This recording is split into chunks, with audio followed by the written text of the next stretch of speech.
Jangan sampai kita pilih-pilih berkat ya saudara. Berkat gak bisa pilih-pilih. Masalah hari ini juga kita gak bisa pilih-pilih. Jadi sebesar apapun masalahmu, sekecil apapun berkatmu, sebenarnya itu bagian dari preview masa depan kita loh saudara. Kita percaya Tuhan yang memandang kita all around, yang punya segala sesuatu di atas muka bumi ini. Kita percaya bahwa hidup kita di tangan Tuhan. Bapa yang setia, terima kasih buat kasih setiamu atas kami Tuhan. Ampuni kami yang sering gak setia sama Engkau. Tapi malam hari ini kami mau duduk diam, kami mau belajar sedikit dari apa yang Tuhan udah pernah nyatakan. Biar hidup kami semakin hari semakin terarah seperti yang Tuhan mau itu terjadi dalam hidup kami. Thank you Tuhan, siapkan hati kami biar firman-Mu bertumbuh dalam setiap kami Tuhan. Dalam nama Tuhan Yesus kami ucap syukur dan berdoa. Haleluya, sama-sama katakan amin. Shalom saudara. Makasih buat waktunya teman-teman Passion Worship. Malam hari ini asing ya buat saudara. Saya berdiri di depan, dikasih kesempatan buat sharing apa yang Tuhan udah pernah kerjakan dan mudah-mudahan jadi berkat buat saudara. Biasanya saya gebuk drum sih, tapi biar malam hari ini biar firman Tuhan yang gebuk hati kita deh, sama hati saudara sekalian di rumah ya. Oke, malam hari ini slide boleh ditayangkan ya. Malam hari ini kita mau belajar tentang pribadi Allah yang Tuhan kasih. Malam hari ini kita mau bicara tentang El Roi. El Roi, Tuhan yang memandang kita, the God who sees me. Oke, kita buka sejenak Kejadian 16 ayat 13. Kejadian 16 ayat 13 ini pertama kali kata-kata El Roi disebut dalam Alkitab. Pertama kali juga Tuhan dipanggil sosok sebagai El Roi, di mana Hagar lari dari Abraham dan Sarai. Kemudian dia berhenti di satu tempat dan malaikat Tuhan datang atasnya dan dia menyaksikan bahwa Tuhan yang memandang hina dia, memandang dia supaya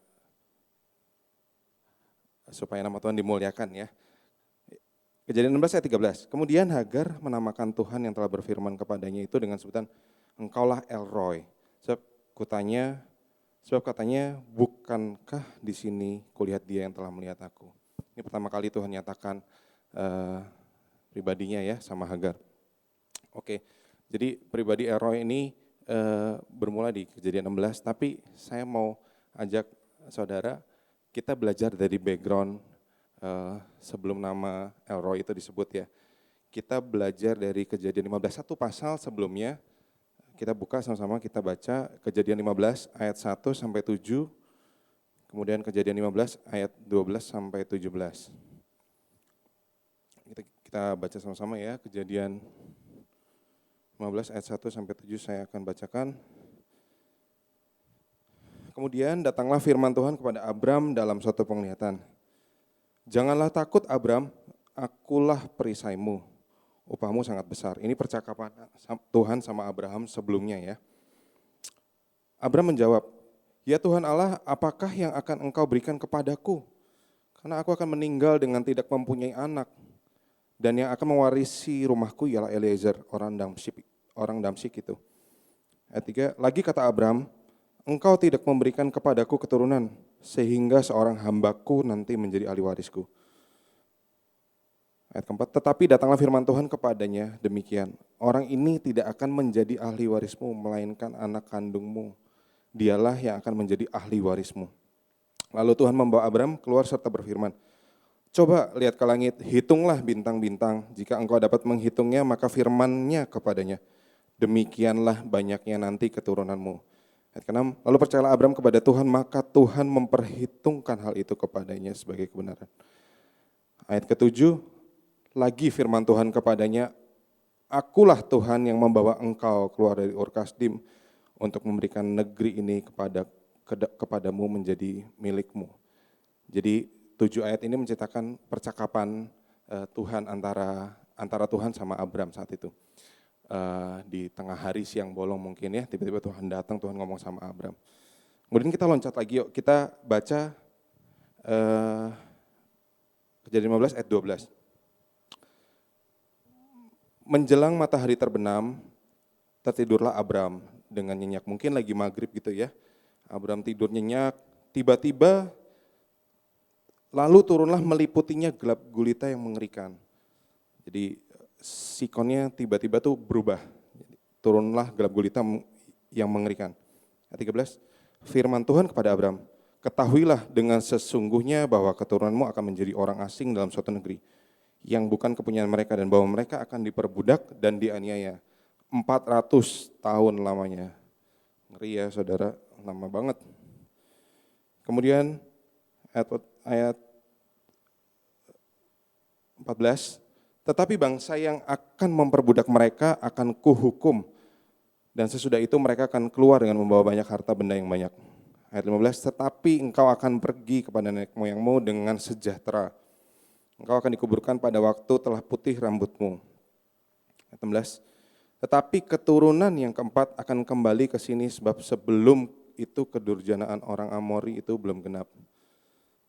17, ketika matahari telah terbenam dan hari menjadi gelap, maka kelihatanlah perapian yang berasap serta suluh yang berapi lewat di antara potongan-potongan daging itu. Malam hari ini kita sama-sama mau belajar apa yang terjadi situasi saat itu antara Tuhan sama Abram. Bagaimana respon hati Abram, bagaimana cara Tuhan menyampaikan isi hati Tuhan, dan kita lihat ya nanti ya apa yang akan terjadi selanjutnya. Tapi goal kita malam hari ini minimal kita belajar bahwa everything happen itu terserah Tuhan aja. Jadi kita belajar terima apa yang Tuhan izinkan terjadi, dan sampai satu momen ya ini saya sampaikan bukan saya jago berkhotbah atau Tuhan pakai tiba-tiba bisa berkhotbah, tapi setidaknya firman malam hari ini firman buat saya juga, firman buat saudara ya malam hari ini. Jadi sikon saat itu Abram sedang nyenyak, sedang tidur pulas, tiba-tiba gelap gulita datang. Kita baca di ayat ke-13 lagi, saya bacakan. Firman Tuhan kepada ketahuilah dengan sesungguhnya bahwa keturunanmu, ayat ke-12, bahwa sikon saat itu matahari terbenam, tidurlah Abram meliputi gelap gulita yang mengerikan. Jadi kita belajar untuk memahami situasi itu ya. Ketika Abraham berusaha menerjemahkan maksud Tuhan di ayat ke-12, itu ngeri. Sebenarnya sesuatu yang menakutkan saat itu. Dan kita sebagai manusia tuh cenderung, kalau kita dihadapkan sama situasi Abraham saat itu, kita sebagai manusia ya cenderung selalu, Tuhan yang enak-enak dong, jangan yang kayak begini, omongannya nggak enak nih. Ditulis mereka akan diperbudak dan dianiaya 400 tahun lamanya. Jadi itu nggak gampang. Jadi malam hari ini kita belajar menyelami apa yang sebenarnya maksud Tuhan lewat setiap apa yang Tuhan sampaikan tuh apa sih. Nah dari situ kita belajar bahwa sebenarnya apa yang Tuhan wahyukan, apa yang Tuhan nubuatkan itu percaya bahwa endingnya itu selalu baik. Saya percaya saat itu situasinya Abram tuh ketika Tuhan ngomong tuh enggak, tunggu dulu Tuhan, enggak. Saat itu Abram tuh cuma denger aja. Jadi yang saya tangkap bahwa sikon saat itu adalah Abram tuh kenal banget siapa Tuhannya. Jadi terlebih dahulu sebelum dia disebut sebagai bapak orang beriman, itu tuh Abram tuh udah kenal dulu siapa Tuhannya. Abram tuh kenal banget siapa penciptanya. Abram kenal banget, tahu banget bahwa Tuhan tuh selalu ngeliatin dia, Tuhan selalu memandang dia. Jadi sama sekali sikon saat itu Abram gak membantah ya. Jadi karena kita sebagai manusia tuh kalau lihat begitu kan kita selalu tahu Tuhan, jangan yang kayak gitu deh, yang kayak gini aja nubuatannya. Tuhan kalau boleh, ya jangan begitu deh, yang begini aja. Jadi kita berusaha tawar-menawar sama Tuhan. Jadi itu naturnya manusia ya. Jadi seakan-akan kita tuh lebih besar daripada Tuhan. Padahal Tuhan yang menciptakan kita ya saudara ya. Sikon saat itu adalah Abraham udah tahu bahwa dia tuh mau dikasih keturunan sama Tuhan. Itu keturunan yang mewarisi banyaknya bintang di langit, pasir di laut. Tapi kalau Tuhan nubuatin kayak gitu, ragu nggak Abraham? Kalau saudara jadi kalau kita jadi Abraham pasti kita ragu. Tuhan yang benar aja. Kalau Tuhan udah ngomong, sebelumnya Tuhan udah janji. Tapi kenapa Tuhan masih harus sampaikan sesuatu yang kayaknya nggak mungkin, nggak enak. Kalau kita jadi manusia, Tuhan udah deh. Kalau emang maunya begini, ya ngapain? Tuhan janji sama kita, Tuhan janji sama saya ngapain?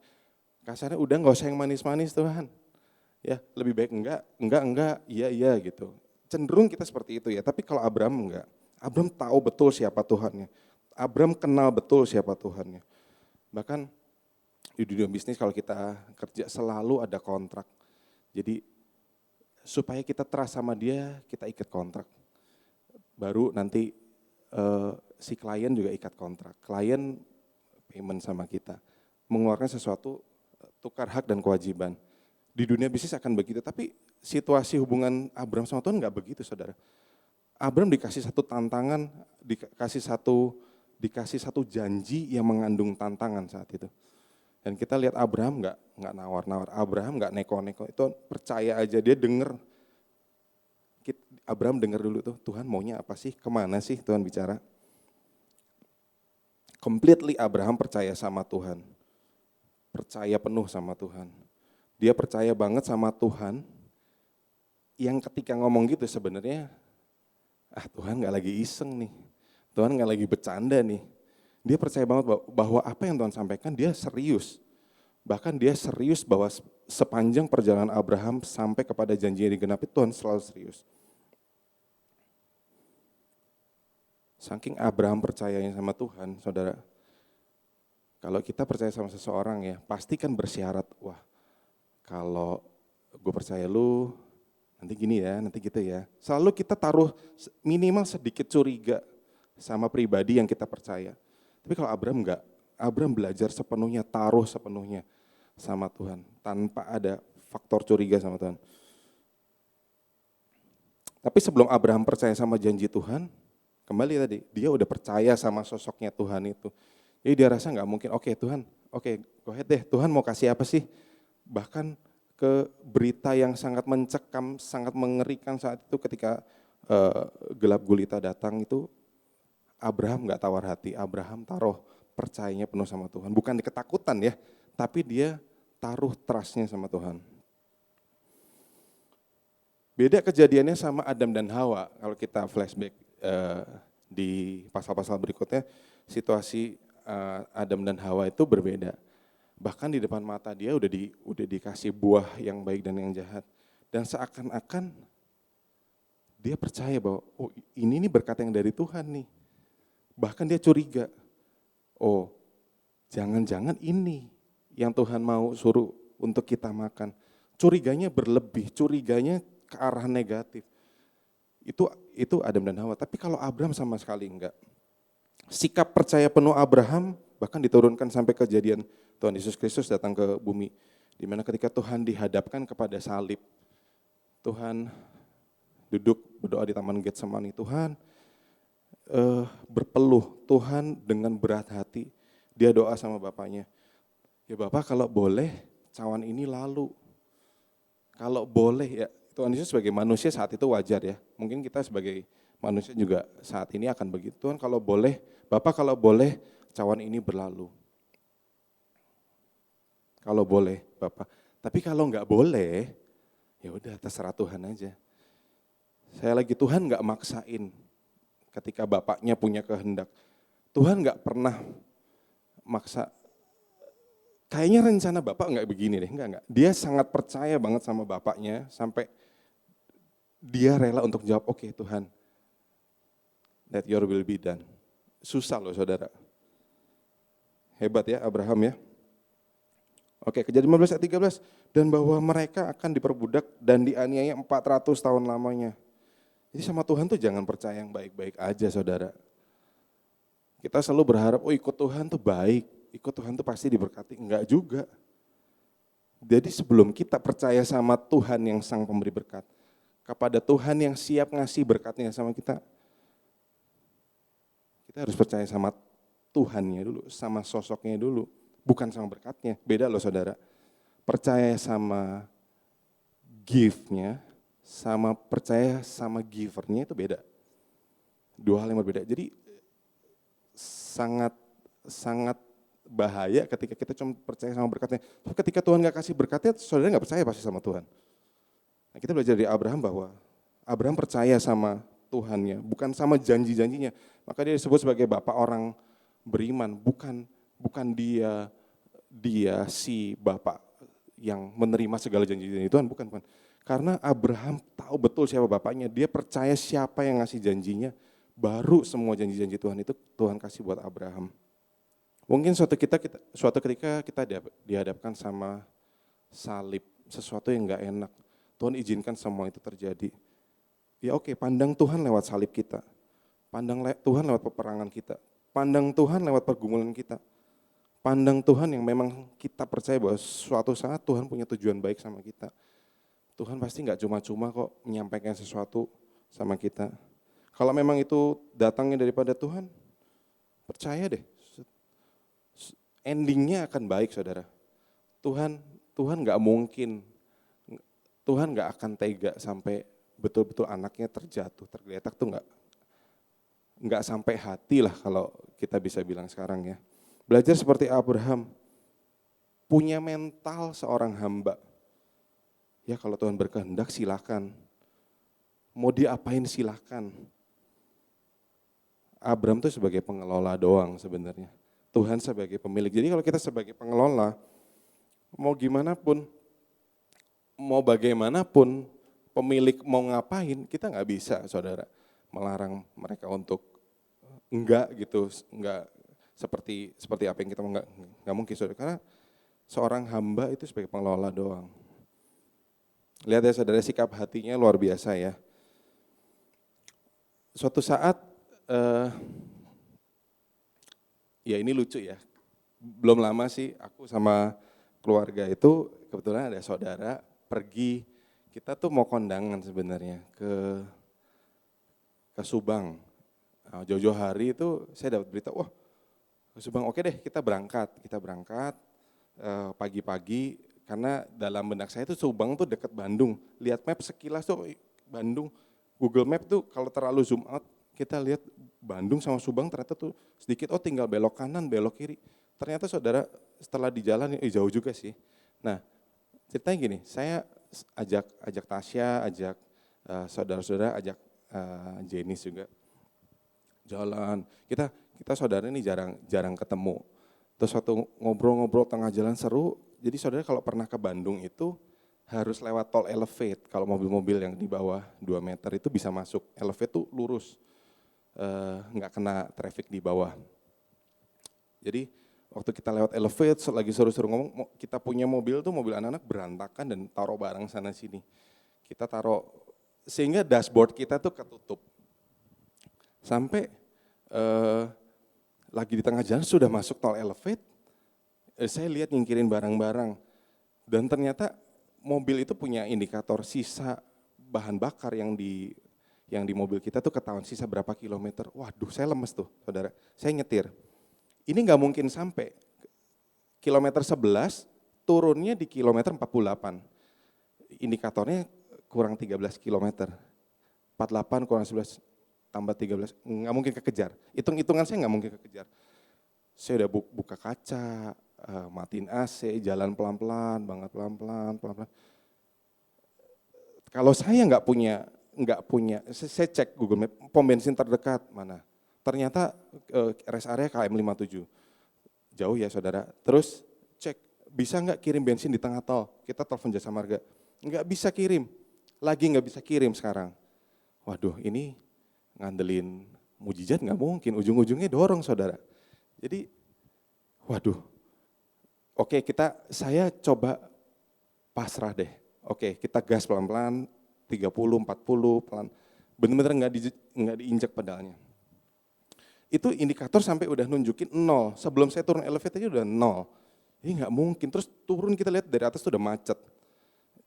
Tadi dia tulis 13 ya saudara ya. Terus kita lihat, waduh mana nih yang paling deket pom bensin. Minimal kita cari deh belok kiri pom bensin atau SPBU yang mini gitu buat beli bensin eceran. Saudara bayangin, saya bisa dapat arahan keluar ke kiri minimal di situ nanti kita gojek ya. Karena patokannya apa? Kita tahu tolak ukurnya adalah bensin. Tolak ukurnya adalah mobil itu harus jalan. Kalau enggak saya pasti dorong, kita pasti yang di mobil semua dorong saudara. Jadi sampai jalan pelan-pelan, keluar bayar tol, sampai akhirnya benar-benar 20 km per jam, sampai depan pom bensin, benar-benar 0 saudara. Baru selesai, sampai pom bensin dan akhirnya ngisi dulu deh. Di luar nalar kita kejadian itu dan sesuatu yang saya percaya Tuhan, istilah rohaninya, ya Tuhan kalau boleh jangan mogok dong Tuhan. Kalau boleh jangan mogok, mujizat masih ada. Ya, itu rohani banget. Tapi saya nggak mikir kayak gitu. Ya udah, kalau ternyata harus dorong, ya dorong lah. Kondangan dorong lah. Tapi ternyata enggak, Tuhan pelihara sampai tetes terakhir kita nggak jadi dorong. Dan abis itu kita lanjut, wah seneng menuju ke Bandung. Mau kondangan dulu, abis itu kita mau makan-makan. Dan waktu kita cek maps, saya udah tengah jalan, kilometer 90 menuju Bandung. Kok Subang jauh banget ya? Ternyata harus muter saudara. Jadi dari Kerawang itu dia lurus ternyata. Dan saya sebegitu percayanya menuju mendekati Bandung baru buka maps. Akhirnya salah saudara. Jadi kita nggak jadi kondangan. Jadi kita cuma jalan-jalan. Tapi itu amaze-nya kita lihat penyertaan Tuhan lewat kejadian saat itu ya saudara ya. Saya mau kasih sedikit aja klip. Teman-teman multimedia boleh nyalain ya klipnya ya. Saudara lihat belajar dari kejadian itu sebenarnya apa yang saudara dapat? Lucu ya saudara? Nggak ada teks, dia cuman gaya-gaya aja, kartun. Tapi percaya nggak saudara? Saya lihat video itu kadang-kadang lucu juga ya. Tuhan, kadang-kadang tuh kita tuh kayak si nenek itu. Terlalu emosi, terlalu membara, terlalu mudah sekali untuk Tuhan kok gini, marah-marah. Kita berusaha untuk meluapkan segala sesuatu yang gak pas sama kita saat itu. Tapi seringkali juga kita, saudara-saudara enggak, kita seringkali malu juga sama Tuhan sih. Ketika kita udah tahu bahwa, ternyata maksud Tuhan begini ya. Ternyata tujuan Tuhan tuh kayak gitu ya. Kita jujur kita harusnya enggak enak hati sama Tuhan sih. Ketika kita selalu komplain sama Tuhan. Kita selalu, Tuhan jangan gini dong, Tuhan jangan gitu dong. Tapi kita enggak pernah berusaha untuk belajar terima kayak nenek itu. Akhirnya baru pergi dia sadari bahwa cookiesnya masih ada di tasnya. Baru senyum, kita baru bisa senyum ketika lihat, oh maksud Tuhan begini ya. Tapi kita sulit untuk bisa memahami ketika cookies kita dimakan, diambil orang, enggak sesuai dengan hati kita. Kita belajar ya bahwa Tuhan itu tuh baik, Tuhan selalu baik, bahkan Tuhan selalu transparan, Tuhan terbuka, Tuhan menyampaikan sebuah janji sama Abraham, sekaligus sebuah tantangan. Tapi Tuhan yang baik itu sekaligus memberi penghiburan sama Abraham. Kalau saudara baca ayat 14,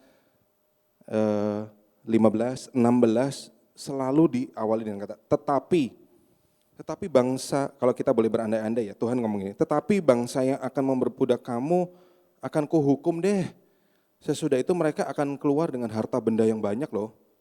Ayat 15 bilang, ayat 15 dia bunyinya, tetapi engkau akan pergi kepada nenek moyangmu dengan damai sejahtera loh. Engkau akan dikuburkan tuh nanti waktu putih rambutmu. Tuhan bilang lagi, tetapi yang ketiga, tetapi keturunanmu yang keempat akan balik lagi ke sini, ke tanah perjanjian. Sebab sebelum itu kedurjanaan orang Amori itu belum genap. Jadi seringkali tuh kita salah nilai Tuhan ya saudara ya. Bahwa kadang-kadang yang jelek-jelek doang Tuhan sampein, Tuhan nyatakan, Tuhan izinkan. Tapi sebenarnya kita nggak selami bahwa Tuhan tuh juga mengandung janji yang baik loh. Jadi Tuhan kasih penghiburan lewat 3 ayat tadi. Jadi intinya Abraham, so don't worry lah sama yang sesuatu yang mencekam itu. Aku akan begini, aku akan begitu, aku akan begini. Kurang baik apa kan saudara? Jadi kita tuh perlu menilai Tuhan, memandang Tuhan dari niat hatinya. Jadi nggak pernah sekalipun Tuhan tuh dengan sengaja, dengan tanpa tujuan Tuhan izinkan itu terjadi dan Tuhan nggak kasih rewardnya, itu nggak mungkin saudara. Jadi kita sama Tuhan jangan cuma ngarep-ngarep yang baik-baik, jangan cuma ngarep-ngarep berkatnya Tuhan tok. Kalau dikasih ya aku bisa sayang Tuhan, aku bisa percaya Tuhan, aku mau melayani Tuhan. Tapi kalau nggak dikasih ya udahlah Tuhan, aku nggak pelayani Engkau dulu deh.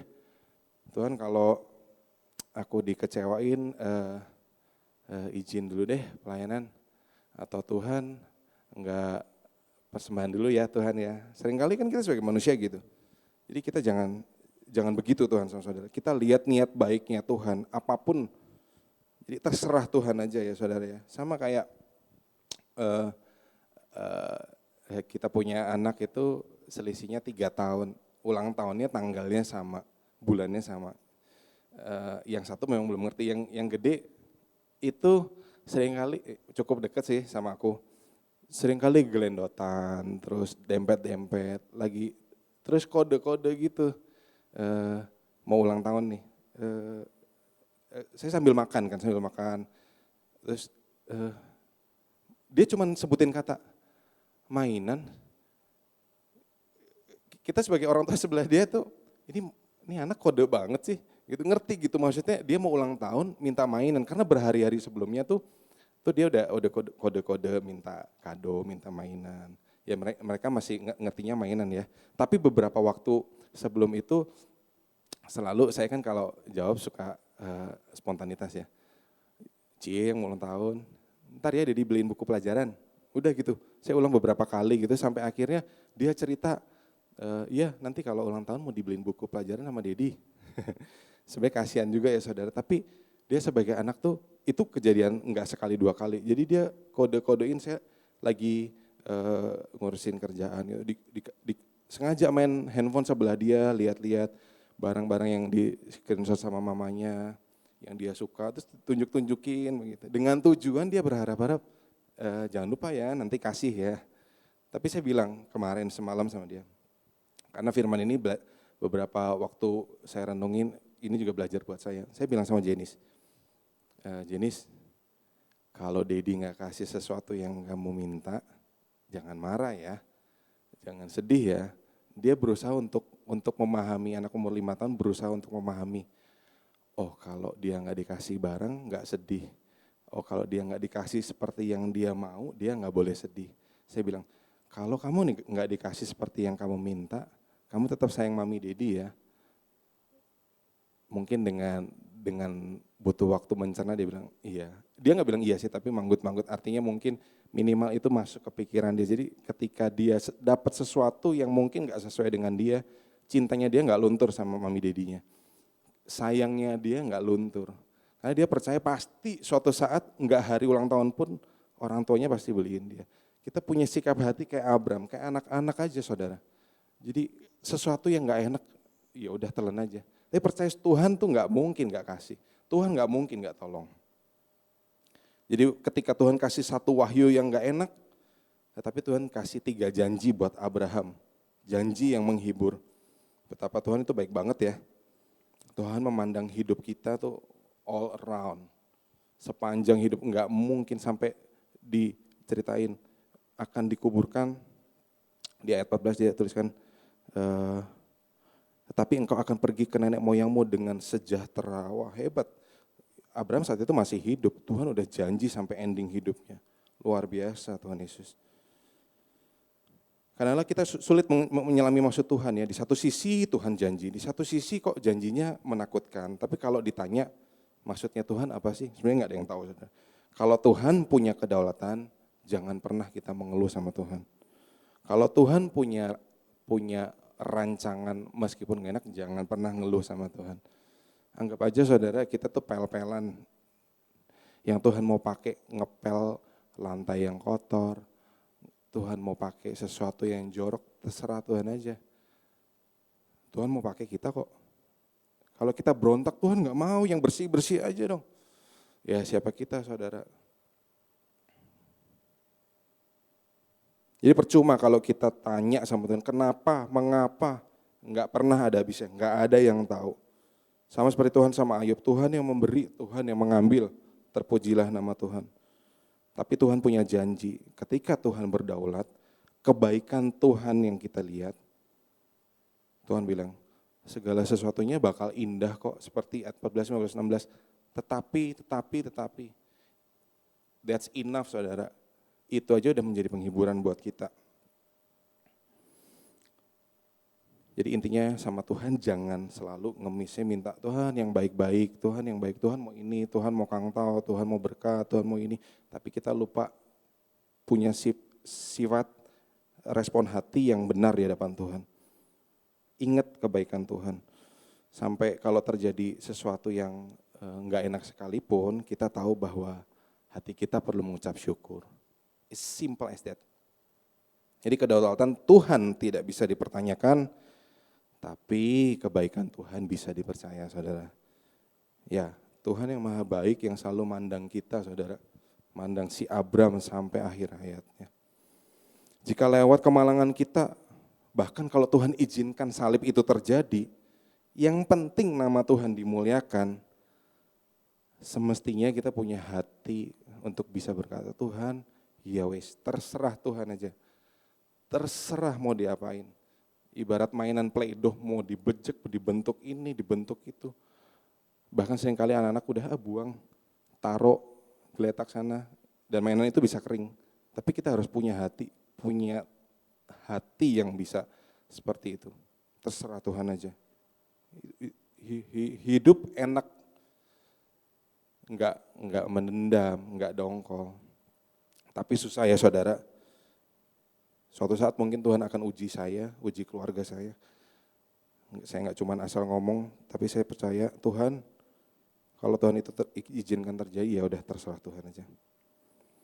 Pahami kebaikan Tuhan. Yuk kita terakhir, Kejadian 15 ayat 17. Aku bacain ya. Ketika matahari telah terbenam, hari menjadi gelap, maka kelihatanlah perapian yang berasap serta suluh yang berapi lewat di antara potongan-potongan daging itu. Nah kita mau belajar ya, maksud minimal kalau tadi kita nggak ngerti kedaulatan Tuhan, minimal kita tahu isi sekian cuil isi hati Tuhan ya saudara ya. Bahwa ternyata tuh kejadian ini kelihatanlah perapian yang berasap beserta suluh yang berapi lewat di antara.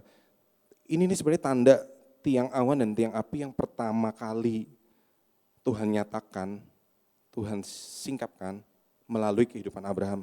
Istilahnya teaser atau trailer. Kalau kita nonton bioskop, belum nonton bioskopnya, kita nonton trailernya. Nah Tuhan kasih trailernya sama Abraham. Kelihatanlah perapian yang berasap, tiang awan, beserta suluh yang berapi, tiang api. Sama seperti ketika Tuhan bawa Musa lewat keluar dari tanah Mesir, menyeberang Laut Merah, Tuhan kasih tiang awan pada siang hari untuk mendudukan tiang api, pada waktu malam hari Tuhan menghangatkan. Jadi kita flashback kehidupan Abraham ternyata mereflek pada kehidupan Musa sekian ribu tahun setelahnya. Bahwa kalau kita mau percaya ya Tuhan, kalau kita mau percaya saudara, kedaulatan Tuhan itu terjadi bukan seketika itu juga dan tanpa direncanakan. Kalau kita lihat di tiang awan dan tiang api itu sebetulnya amazed ya, bahwa ternyata ribuan tahun sebelum kejadian Musa tuh Tuhan kasih previewnya sama Abram. Jadi suatu saat ketika keturunan Abraham kesekian sampai kepada Musa, Musa tahu bahwa Tuhan yang sama berlaku sama Abraham, Tuhan yang sama berlaku pada kehidupan Musa. Jadi jangan sampai kita pilih-pilih berkat ya saudara. Berkat nggak bisa pilih-pilih. Masalah hari ini juga kita nggak bisa pilih-pilih. Jadi sebesar apapun masalahmu, sekecil apapun berkatmu, sebenarnya itu bagian dari preview masa depan kita loh saudara. Jadi kayak murid Tuhan, lihat khotbah di bukit, cuma ada 5 roti 2 ikan. Kalau saat itu murid-muridnya cuma bisa ngeluh doang, dia nggak akan lihat mujizat sisa 12 bakul saudara. Jadi sampai terheran-heran gitu kan murid-muridnya. Jadi lewat kejadian apapun kita pandang dengan sesuatu yang positif. Ya nggak apa-apa dengan 5 roti 2 ikan, tapi Tuhan percaya endingnya adalah sisa 12 bakul saudara. Miliki curigaan sama Tuhan tadi boleh. Curiga yang indah saudara, curiga yang baik sama Tuhan. Jadi kita kalau dalam hati kita mau tanya Tuhan, oke, kalau Tuhan izinkan terjadi sebenarnya maksud Tuhan apa ya? Tujuan Tuhan apa ya? Tanpa kita mengeluh saudara, miliki curiga yang indah sama Tuhan. Jangan-jangan, nah kita boleh ya berandai ini, jangan-jangan, tapi yang indah saudara, jangan-jangan ternyata Tuhan siapin masalah lewat kita saat ini, buat di keturunan-keturunan kita. Jangan-jangan Tuhan izinkan itu terjadi buat membentuk kita. Sering gak sih saudara, saya juga alami, mungkin pandemik udah berlalu. Masih ada tapi sudah menurun. Banyak dari kita waktu itu struggle dengan ekonomi.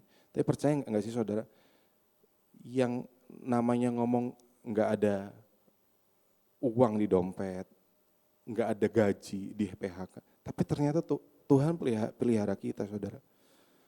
Hari demi hari, minggu demi minggu. Kadang-kadang saya ngurusin kerjaan, terheran-heran, Tuhan kok bisa ya? Kok kayaknya nggak bisa, ini kok Tuhan nyatakan bisa. Tuhan ada aja triknya, Tuhan ada aja jalannya yang kadang-kadang tiba-tiba ada klien bayar. Itu bukan tiba-tiba saudara, itu bagian dari planningnya Tuhan sebenarnya. Yang ditulis tadi, tetapi, kejadian seberat apapun Tuhan nyatakan dengan tetapi. Tiap bulan nanti aku jamin minimal kamu bisa melewati bulan itu. Enggak sampai meminta-minta.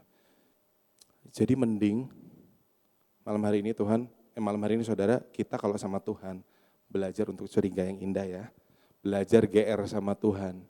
Jangan-jangan Tuhan kalau misalnya nanti udah aku lewatin, Tuhan kasih sesuatu yang indah ya buat aku suatu saat. Atau minimal kalau itu gak terjadi dalam hidup saudara, terjadi lewat keturunan saudara. Jadi minimal terburuk pun kita siap untuk katakan Tuhan, terserah engkau deh, terserah engkau aja.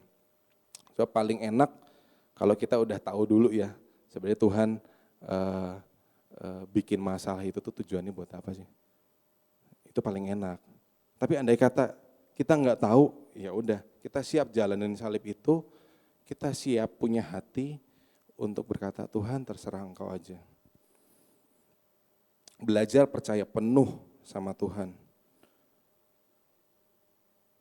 Sampai suatu saat kalau Tuhan izinkan terjadi, kita bisa bilang, let your will be done, O Lord. Sebab kalau semuanya itu terjadi, let my test will be my testimony in God.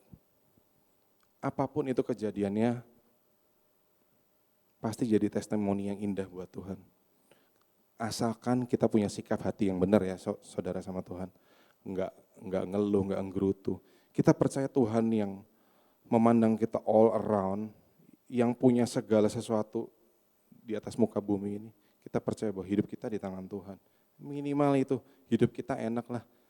Hidup kita dan kita nggak punya rasa kepahitan sama Tuhan.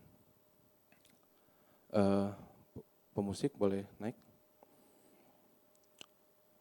Makasih Tuhan buat malam hari ini. Kami sudah mendengar sedikit dari kebenaran-Mu Tuhan. Kami ucap syukur Doa kami, beresin hati kami yang gak benar. Ubah yang Tuhan ingin ubah atas hidup kami. Cungkil sesuatu yang memang gak pernah nampak dalam hidup kami sebelumnya. Bahkan kami gak pernah tahu, bahkan kami gak pernah sadar. Tuhan, doa kami ini gak gampang Tuhan. Gak ada yang bisa jamin segala sesuatunya indah buat manusia. Tapi kami percaya Tuhan menjamin segala sesuatunya indah. Sampai suatu saat Tuhan izinkan terjadi, kami bisa berkata, terserah Engkau Tuhan. Dan biar malam hari ini Tuhan, ketika Engkau udah komplit memandang hidup kami secara utuh, bagian kami Tuhan, kami mau punya sikap hati, kami mau punya cara pandang yang benar juga sama Engkau Tuhan. Sehingga suatu saat Tuhan panggil kita, Tuhan dapati kita setia, Tuhan dapati kita murni di hadapan Tuhan. Yuk kita sama-sama katakan lagu ini yuk. Mataku tertuju padamu, segenap hidupku ku serahkan padamu. Bimbing kami Tuhan, gak mudah tapi bimbing kami, tolong bimbing aku. Terus supaya kami gak bisa lewati semuanya sendiri dengan kekuatan kami Tuhan. Siapa kami Tuhan? Siapa kami Tuhan? Kalau Tuhan mau sentil sedikit aja kami udah gak ada artinya Tuhan. Tapi biar semuanya itu kalau Tuhan izinkan terjadi, hanya untuk kemuliaan nama-Mu Tuhan. Dan ini janji kami Tuhan malam ini. Ku mau mengikuti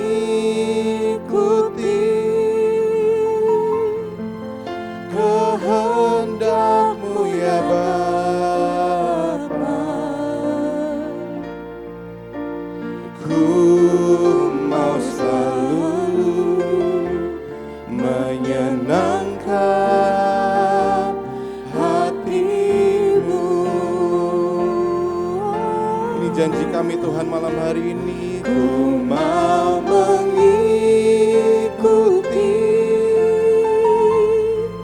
Jangan pernah lelah sama kami ya Tuhan.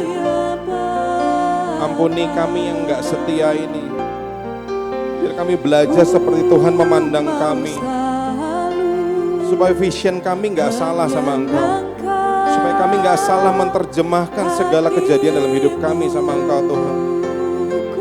Supaya kami paham betul rencana-Mu digenapi atas hidup kami Tuhan. Supaya kami paham betul bahwa ada efek samping yang baik yang Tuhan selalu siapin buat kami.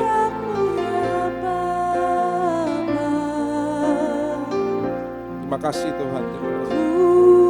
Mau selalu menyenangkan hati-Mu. Tujuan akhirnya hanya ini Tuhan. Ku mau selalu menyenangkan hati-Mu.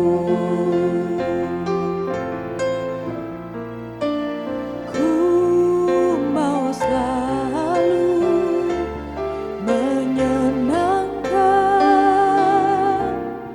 hati-Mu.